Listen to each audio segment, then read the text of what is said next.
Olá, olá, Beckers, Band Sportcast no ar.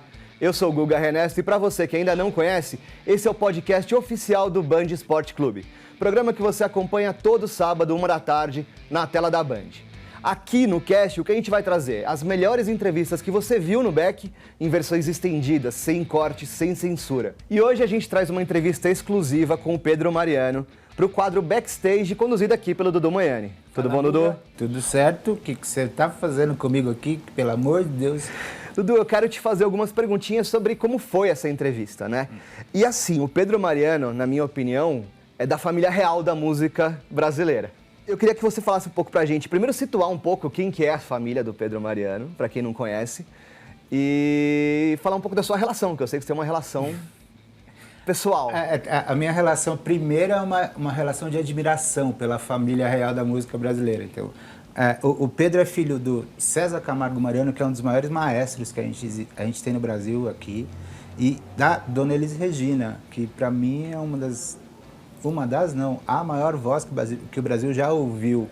Então, essa é a família real. O Pedro nasceu do César e da Elis e é irmão da Maria Rita, pelos dois, e é irmão do João Marcelo Boscoli por parte de mãe.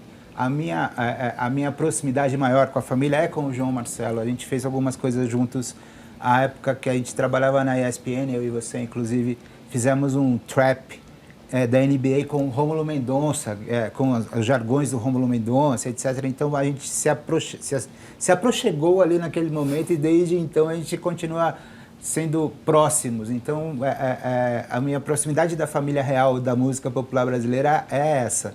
É de admiração, em primeiro lugar, e, em segundo lugar, de uma amizade até com o João Marcelo, que eu acho bem legal. Tava em casa, então, para fazer a entrevista? Pô, com o Pedro não, cara, porque com o Pedro eu sou muito fã do cara, porque, pra mim, o Pedro é a voz mais assertiva da música brasileira hoje. Ele não erra uma nota. Se você prestar atenção ao vivo, gravado, de ponta cabeça, de lado, de qualquer... Ele vai na nota, ele acerta a nota, não tem jeito. Aí o próprio João falou assim que ele nasceu com autotune natural, né? O autotune é uma coisa que você, na ilha de edição de áudio, você ajusta a afinação do cantor, tal, não sei o quê, e o Pedro não precisa disso. E eu sou fã do Pedro desde 2000, cara, desde quando eles lançaram o projeto Artistas Reunidos, ele, Jairzinho, Simoninha, Max de Castro, Daniel Carlomagno, a Luciana Mello. Então, desde aquela época eu sou fã do Pedro porque ele canta muito e as músicas que ele canta são as músicas que eu gosto de ouvir. É um estilo de música que eu gosto de ouvir. Então, ali teve um pouco de fã com um ídolo ali, mas que no meio do papo já desenrolou para virar uma coisa de... um bate-papo de boteco mesmo, porque a gente falou de tudo ali, cara. Foi uma coisa muito bacana trocar ideia com o Pedro, muito mesmo, assim. Então você, como fã que acompanha a carreira dele, acompanha a carreira da família inteira, da Maria Rita, da Elis, de todo mundo, teve alguma coisa que te surpreendeu na hora das respostas dele? Teve, porque tem uma hora que eu faço um ping-pong, assim, homenageando a Marília Gabriela, né, que a gente tem o Eu faço uma pergunta e tem que responder, aí eu perguntei um instrumento, e eu estava esperando uma resposta, ele me deu outra. E aí, na hora eu falei, mas aí ele explica no vídeo que vocês vão ver daqui a pouco, eu não vou falar agora, certo? Certo, então vamos aproveitar e vamos assistir essa entrevista exclusiva com o Pedro Mariano. O Backstage hoje recebe uma pessoa que, pô, tem muito o que falar porque eu sou fã. O Pedro está aqui para falar de música, para falar de futebol, para falar de tudo. Obrigado por receber o Band Esporte Clube, o Backstage, que é uma criação da galera toda da equipe, falando assim, vai lá você fazer porque você já tocou na sua vida e tal, não sei o que. Eu falei, eu tocava Marcha Soldado só, diferente. Já é alguma coisa, é um bom começo. Vou começar filosofando, cara. A gente estava falando antes de começar do We Are The World. Em certo momento, eu acho que é o Lionel Richie, se eu não me engano, estava em off, eu não me lembro da cara de quem falou, ele falou assim, a música é diferente de tudo. Não tem forma, não tem cor, não tem cheiro, ela simplesmente existe. Tá aí a quinta do Beethoven há mais de 200 anos, que não deixa a gente mentir, e isso é espiritualmente fantástico. O que é a música para você? Putz, é isso e mais um monte de coisa, né? Legal, né? Aí toca o telefone na hora. Mas vai dar resposta, tá de boa. É isso e mais um monte de coisa, porque a gente não escolhe, né, esse caminho, é muito doida. A música, ela tem essa relação com quem faz a música, né? Quando você vê, você já tá. E eu acho que é um pouco dessa força, que você não pega, você não encosta, você não tem cheiro, não tem nada. É uma coisa que te arrebata, que você tá ali. Eu acho que toda expressão artística é assim um pouco, Sim. né, de certa forma. Mas essa sensação de você saber que isso está por aqui, né? Tem muitos compositores que falam que ele não escreve, ele capta o que está rolando, né? O negócio vai passando aqui, você é uma antena, você vai e você faz o caminho dela descer. E isso não tem nada a ver com o lado espiritual, é uma parada que é um pouco isso. É um pouco isso né? mesmo. É um pouco isso mesmo. E então, assim, a música para mim, ela é o sentido de tudo, porque eu não consigo imaginar minha vida sem música e não consigo imaginar minha música sem a vida. Sim. Então, assim, é uma coisa que é um tanto quanto inexplicável. Para quem faz, entende. Para quem não faz, é muito difícil de explicar. É uma coisa muito especial, assim. Eu agradeço todo santo dia por ter isso como força motriz, assim, da minha vida. E podemos dizer que você tem isso no seu sangue desde sempre. A música Sim, tá aí, sim, cara. sim, Teu sim. pai, E eu falo, eu tua brinco, mãe, todo mundo fala que é mundo. genética, eu falo que é quase um karma. Porque todos os irmãos foram para o mesmo caminho. Sim. E até onde eu sei, os netos também. Então, Isso então, é demais. Assim, a gente tenta. Porque uma coisa, eu falo, eu gosto de dividir, né? Uma coisa é a música enquanto uma força que te conduz, que te domina. Outra coisa é a música enquanto sustento, enquanto expressão, não só expressão artística, mas como uma expressão De comercial, vida, sim. né? São duas coisas completamente diferentes. Então, você ter a música na sua vida como força motriz, você com certeza é um ser humano diferente. Com certeza você tem uma relação com a vida completamente diferente. Você falou dos netos, tua filha já tá fazendo alguma coisa com relação à música? Não, tá sempre, né? Tá sempre. É o que eu falo, quando você vê, você já tá.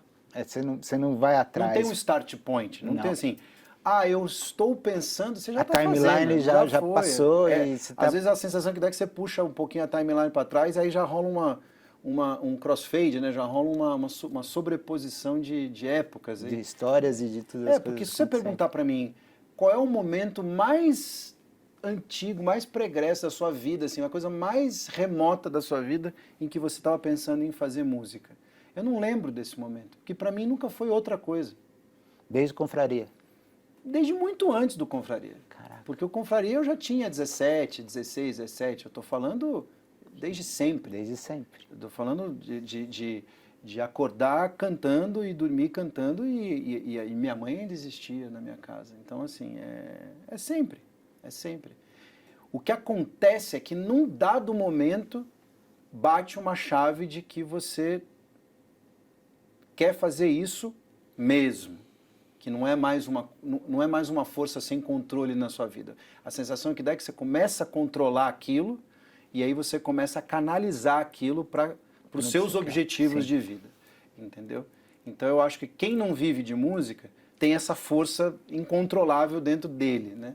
Dentro dessa pessoa. E quem vive da música é quem consegue pegar esses cavalos todos, você botar enfileirado e falar, é para lá que nós vamos.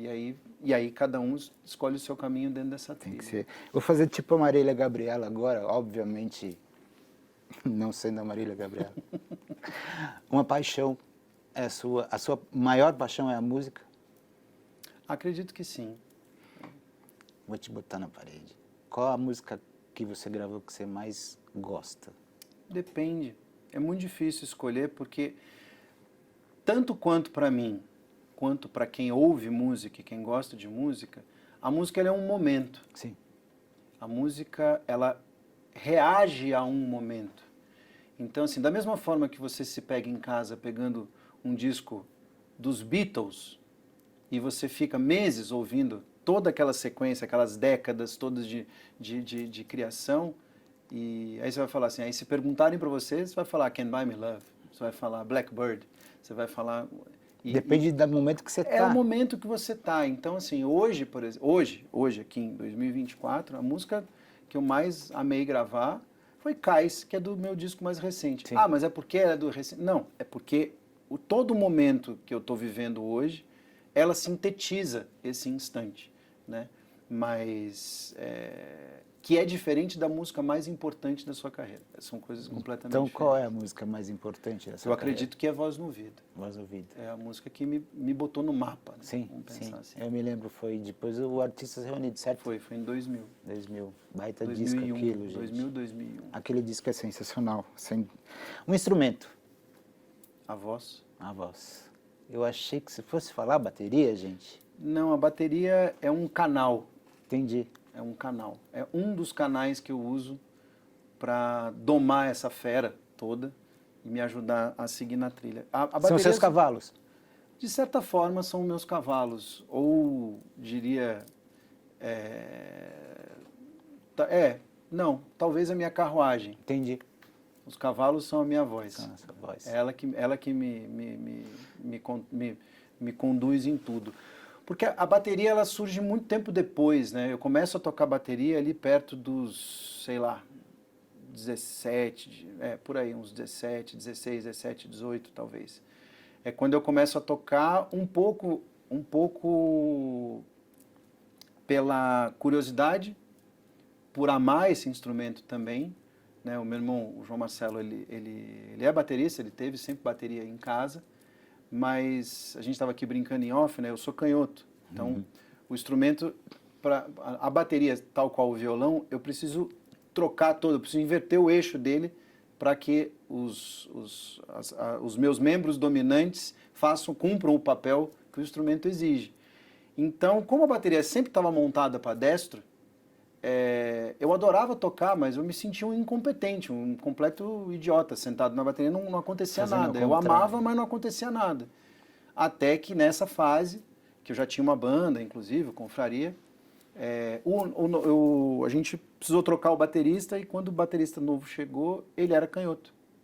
E aí eu cheguei para ensaiar e a bateria estava virada ao contrário, eu fiquei olhando, eu nunca, a não ser o Phil Collins em vídeo, eu nunca tinha visto uma bateria virada para canhoto, ao vivo, até então.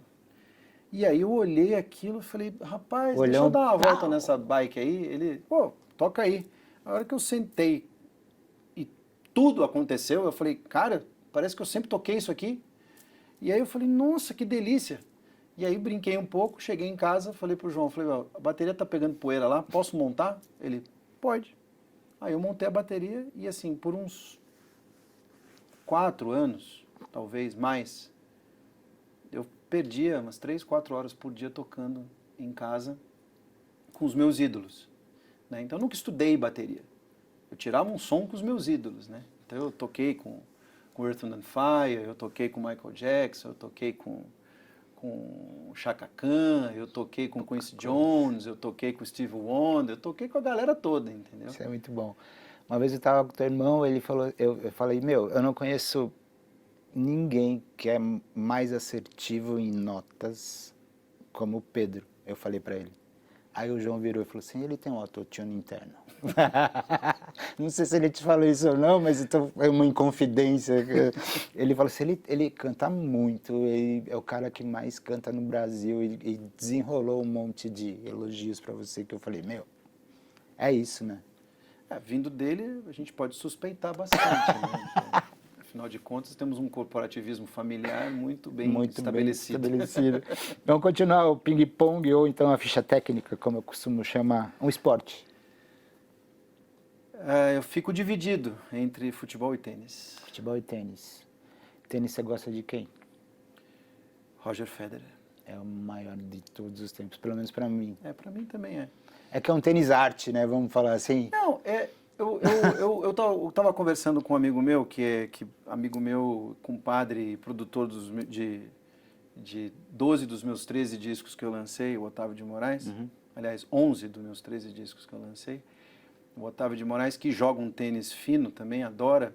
E eu estava conversando com ele, eu falei assim, eu não vou entrar em mérito de números, porque os números não mentem, eles são duros, eles são uma análise fria e bem pragmática do momento. E nos números, ele está entre os maiores, mas já não é mais o maior. Não.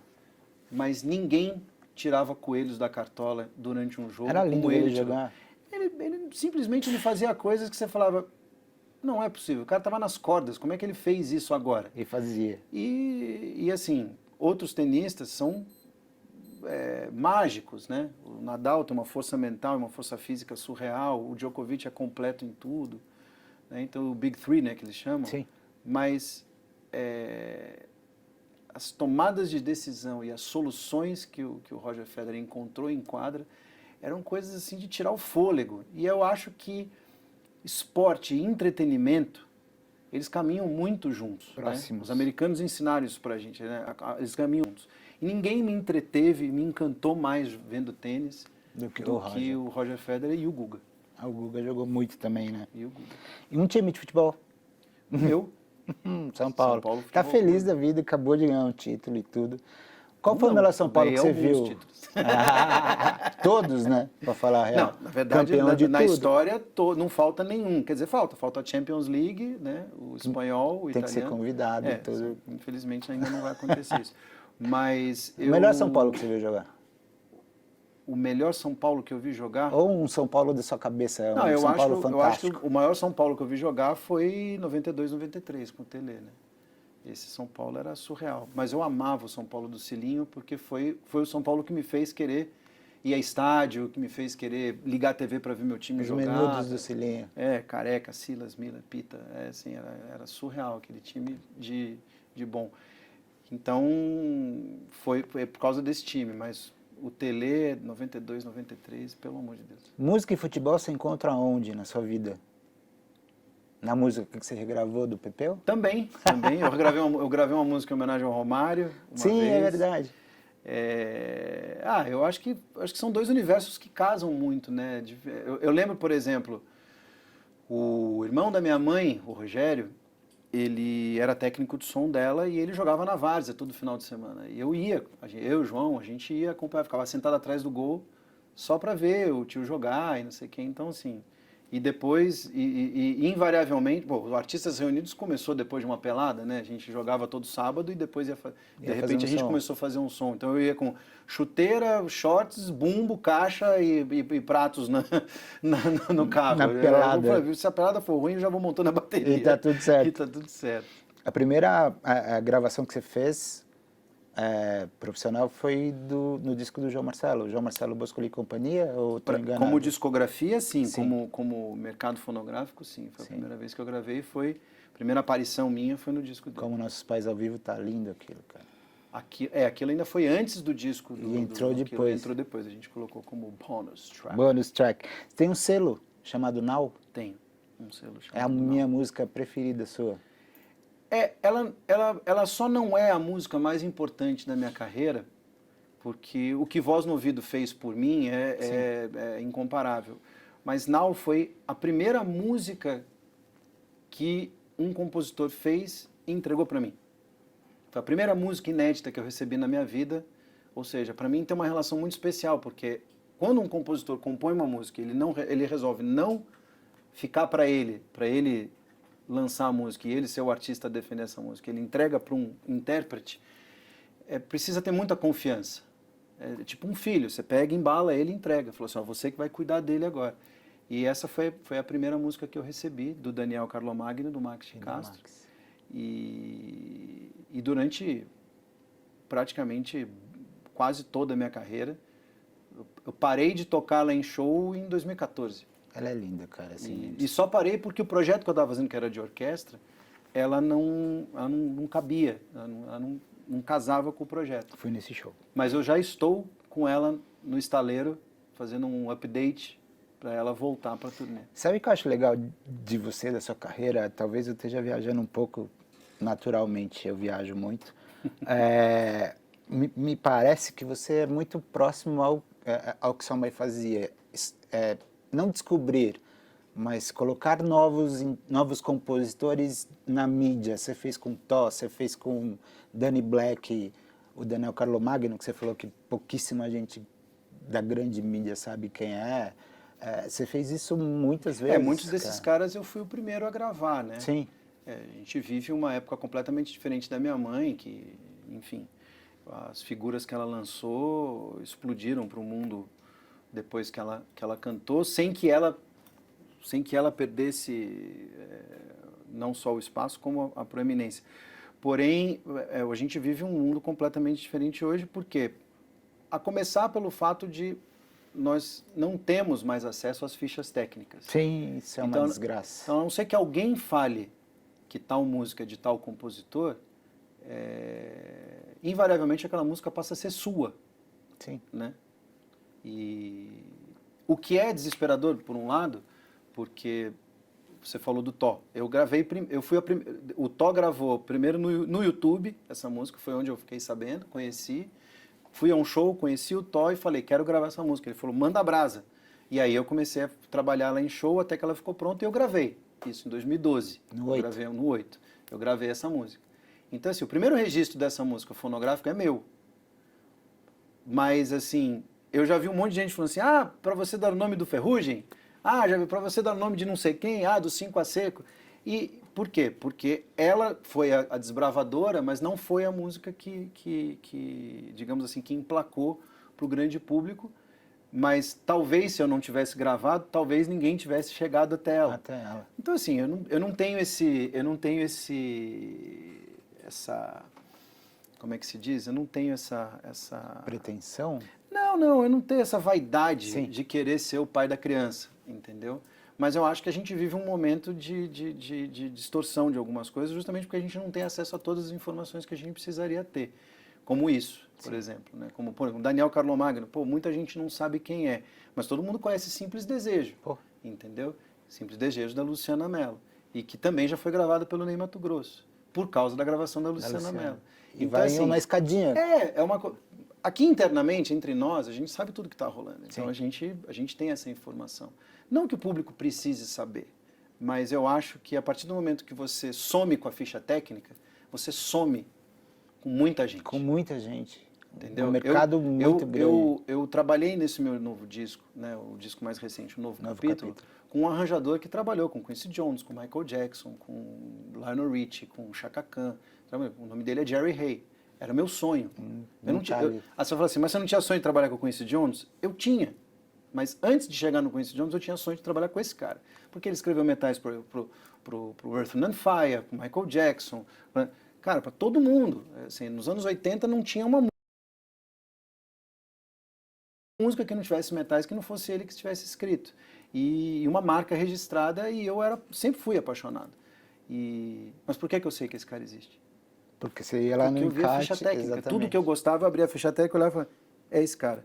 Aí eu ouvia, nossa, que sonzeira. Cara, você comprava o disco, você ia no busão lendo a ficha técnica. Antes de ouvir o disco, eu já sabia quem estava tocando no disco inteiro. Exatamente. Isso era importante.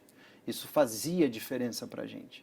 Então hoje, produtores, arranjadores, músicos, compositores, mixers, masterizadores, técnicos de gravação, tudo... São todos fantasmas. São fantasmas, eles não existem, entendeu?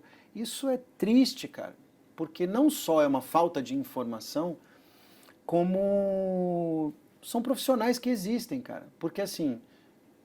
que fazem a roda girar. Não, são eles que fazem a roda girar. Eu sou um ingrediente dentro dessa máquina, entendeu? Então, assim, é triste por isso. E aí acaba criando algumas distorções que a nossa geração, que é uma geração municiada pelas fichas técnicas, a gente não comete esse tipo de injustiça. Não, me dá um desespero quando eu... Quem é? Aí você vai chutando. Algumas plataformas estão inserindo... Estão começando a fazer. Estão subindo. A Apple, se eu não me engano, ela subiu agora várias fichas técnicas. E como eram discos que eu já conhecia, eu fui lá bater para ver se o estagiário estava fazendo o trabalho de direito. O estagiário sempre faz alguma besteira. E aí eu fui lá ver, pelo menos até agora, as que eu conhecia de cor, tá batendo. O que você está ouvindo hoje em dia? Aqui do Brasil e gringo? Cara, eu vou falar para você que do Brasil, eu tenho ouvido muito pouca coisa, não por desleixo ou por não acreditar ou por não gostar, né? Simplesmente não tem rolado um som que tem feito a minha cabeça, Sim. assim, nesse sentido. A não ser os nomes de sempre, Sim. né? Assim, de sempre, digo, da minha discoteca de sempre. Gil, Caetano, Djavan, Lulu, Luciana Mello, Ana Carolina, Jorge Versilo. E, então, assim, isso nunca sai da minha discoteca. Rita Lee. Nossa, Rita Lee. Oh, Rita. O problema quando eu ponho Rita Lee é eu sair da Rita Lee. Eu não consigo mais. Como? Eu não consigo mais. Não tem como. E, então, assim, eu não tenho ouvido... Porque eu acho assim, independente de qualquer coisa, a gente não... Quando a gente põe um som no carro pra gente ouvir, claro que qualidade, né, esmero, né, composição, tudo entra na conta para que você curta a viagem. Sim. E curta o processo. Mas eu acho que tem que te fazer bem, você tem que gostar.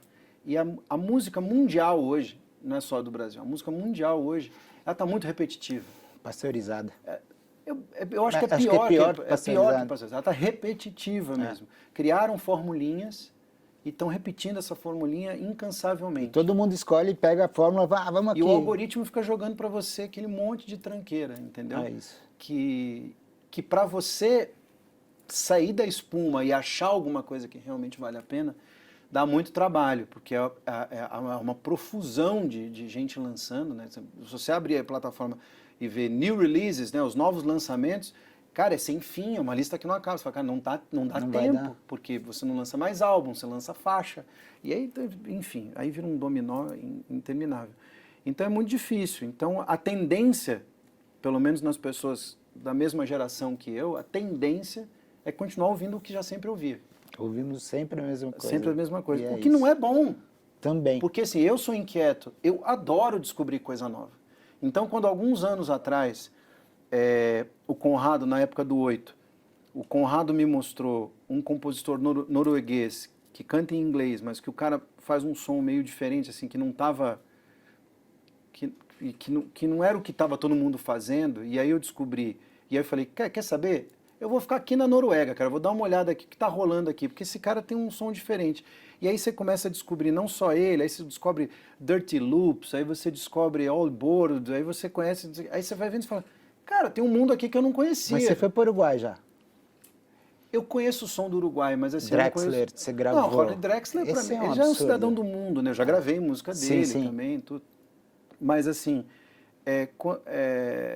mas, de novo, dá trabalho. Dá. Achar alguma coisa que seja... Dá trabalho. E o algoritmo vai achatando e pasteurizando cada vez mais e soltando as mesmas coisas de sempre. Então, assim, isso acaba atrapalhando e muito quem não faz o som do momento, entendeu? Uhum. Que eu chamo de som do momento aquilo que o algoritmo fica jogando para você. Então, e que ele acha que você vai gostar. Então, assim, atrapalha muito. Então, como é que você vai descobrir novos artistas que estão fazendo um som diferente, uma proposta nova? Não tem espaço, entendeu? Porque não tem espaço. Não tem espaço no seu dia, que não dá tempo de você ficar procurando tudo. Não tem espaço, então assim, não tem espaço. Rádio já não tem a força que tinha mais de outrora. Então, automaticamente, a divulgação também fica muito rasa, muito difícil. Então, assim, a gente vive um ciclo vicioso. Mas... eu não perco as esperanças, porque eu acredito que ainda vai surgir muita coisa. Você acha que a qualidade da música ela diminuiu um pouco no decorrer dos tempos? Bastante. Eu acho que sim. Bastante. Teve, eu não lembro que ano que foi, tá? Não vou chutar aqui o ano, acho que foi na década de 90, tudo, quando o Quincy Jones disse, as canções estão com os dias contados. As pessoas não querem mais ouvir canções. Cara, isso vindo do Quincy Jones dói, cara. Dói, é puxado demais. E você está falando com um cantor, que eu adoro canção. Então, e aí, desde então, eu comecei a perceber o quão difícil é encontrar novas canções. Entendeu? Não digo novas músicas, digo novas canções.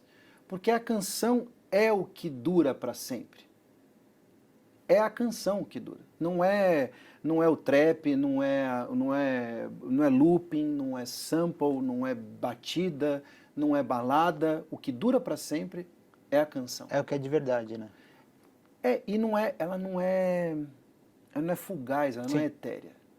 Ela agrega valor, ela tem um monte de coisa que vem junto, né? A gente estava aqui brincando, quando quando eu fui ver o show do Phil Collins, o cara me abre o show com Against All Odds, aquilo foi um soco no queixo. Eu falei, cara, é muito forte essa música, e o cara resolveu abrir o show com ela, é muito forte.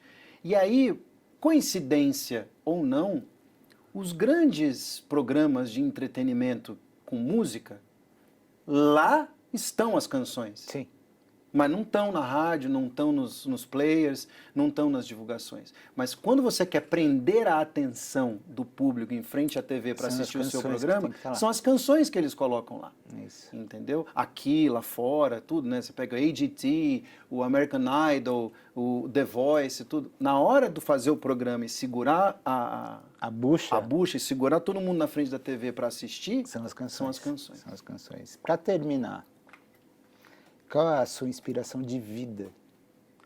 Filosofia pura. Porra, filosofia pura. Cara, minha filosofia de vida basicamente é cuida do seu, cara. Que todo mundo seja feliz. E seja feliz, cara, entendeu? Pô, já é tão difícil a gente cuidar do nosso, né? Com carinho, né? Cuidar do nosso, que eu falo assim, cuidar do seu cara, tudo bem, pode ser que o jardim do vizinho esteja com a grama mais bonitinha que a sua, mas assim, mas ela é sua, né? Sim. Cuida dela. Cuida dela. É importante você...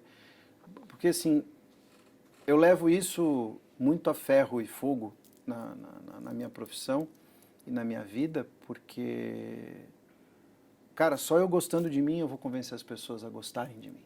Eu preciso gostar. E se eu ficar perdendo meu tempo olhando para o lado, aqui vai faltar alguma coisa. Vai. Eu não posso, tipo, dane-se, velho, dane-se, entendeu? Mas isso demora.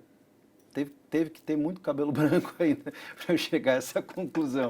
Né? Ano que vem, cabelos cortados não aparentes, mas eles aqui estão. Né? Ano que vem, datas redondas na sua vida. Um monte. Eu tô com medo do ano que vem.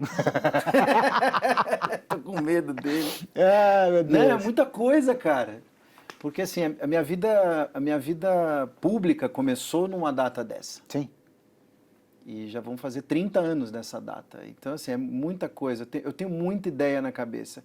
Uma das coisas que me deixam muito, muito felizes é que, ao contrário dos meus grandes ídolos, os 40 não me fizeram mal. Os 40 me fizeram bem. Eu me reinventei aos 40. Até tatuagem eu fiz. Eu me reinventei aos 40, eu achei novos caminhos para mim, novas possibilidades, não só profissionais, mas de vida mesmo. Então, assim, que venham os 50. Porque artisticamente falando, a sensação que dá nos meus grandes ídolos e nos artistas em geral que eu gosto, assim, que eu acompanho, é que quando vem ali a casa dos 40, parece que a tinta da caneta vai acabando. E aí vai rolando uma natural acomodação. Sim. Né? E aí, com isso, você começa a ir em bolas certeiras. Então, naturalmente, o cara já parte para big hits, já começa a fazer coletânea, já começa a tirar o arranjo novo de música antiga. Você já começa a ver o manche dando aquela estabilizada e E, cara, para mim foi ao contrário, eu querendo ir para cima, querendo acelerar, entendeu? Então, assim, eu não sei quanto tempo ainda vai ter de gasolina nesse tanque, mas vontade e ideia não me faltam. E é isso. E tem a minha mãe, né? Que faria 80 anos. Sim. Que eu também tenho muita ideia na cabeça. Já não é mais nenhuma ideia padronizada, muito menos ortodoxa. Porque eu acho que, assim, literalmente, tudo que foi feito para homenagear a Elis, eu acredito que a gente já fez. Tudo. Elis por Eles foi lindo também. Exato. Então, assim, fizemos o Elis por eles, fizemos o Elis e eles, liberamos filme, livro, peça, musical, série de TV. Cara, esses dias eu fiz uma contabilidade que sempre me falam, né? Pô, quando é que você vai gravar um disco só com músicas da sua mãe? Aí eu falei, vocês não perceberam, vocês já se prestaram atenção na minha vida, Já tava vocês já tudo ali. teriam percebido, porque assim, eu já gravei mais de 20. Você fazer uma playlist só assim. Eu só de raiva, eu vou fazer uma no Spotify e subir para E todo sobe mundo pra ver. todo mundo ver. E a playlist vai chamar assim, para você que não prestou atenção em mim, aqui estão as músicas que eu gravei da minha mãe. Então, desde o meu primeiro disco, entendeu? Até no orquestra tem música em homenagem à minha mãe. É que talvez eu, Pedro, nunca tenha tido a vontade e a... como é que chama? E a vaidade Sim. de fazer um projeto com esse nome focado para isso. Talvez o fato de eu ter distribuído ao longo da minha vida, que é como eu gosto de fazer, talvez não seja tão interessante para as pessoas. Mas eu pensei, falei, cara, eu vou fazer uma coletânea e vou soltar. No Spotify tá tudo certo. E eu acho que vai rolar bem, assim.